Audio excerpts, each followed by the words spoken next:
Perdona, no ho sabia. De Tecnogeo, presentant detecció de canvis amb la Direcció General de Cadastre.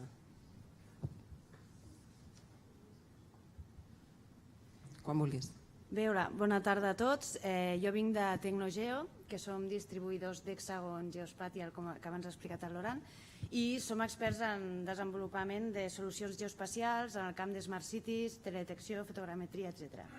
I en aquesta presentació us volia compartir amb vosaltres un projecte que hem fet per a la Direcció General de Cadastre, on hem realitzat, diguéssim, detecció d'incidències de la cartografia catastral i ho hem realitzat amb la tecnologia d'Hexagon Geospatial.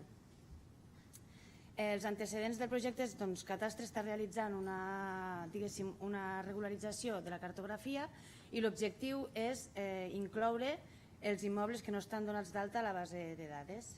Llavors, en el nostre projecte hem dissenyat una metodologia que ens permeti identificar edificacions a partir d'imatges. Llavors, jo us faré 5 cèntims de com ha anat la metodologia, tot i que és bastant més complex del que explicaré aquí.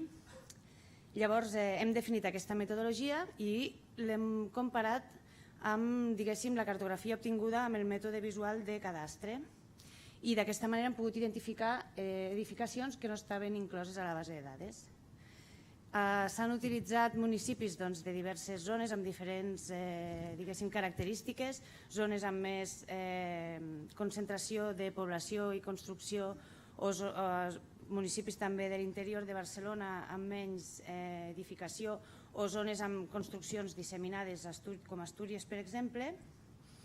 I per al projecte s'han utilitzat dades del PNOA, ortofotos del PNOA, dades LIDAR també i la cartografia vectorial de Cadastre.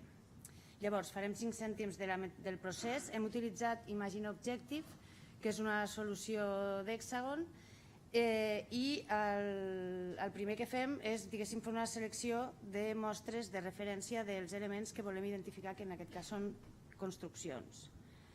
Després es genera un model de càlcul de probabilitat de pertinença on veiem les zones que són més clares, ens indica que tenim més probabilitats de que sigui una edificació. Es realitza també una segmentació de la imatge on generem polígons, podem identificar les diferents estructures del territori. S'apliquen una sèrie d'operadors morfològics on veiem que ja ens destria, aquí ens ha destriat tota aquesta zona de conreus i ens anem quedant amb les edificacions.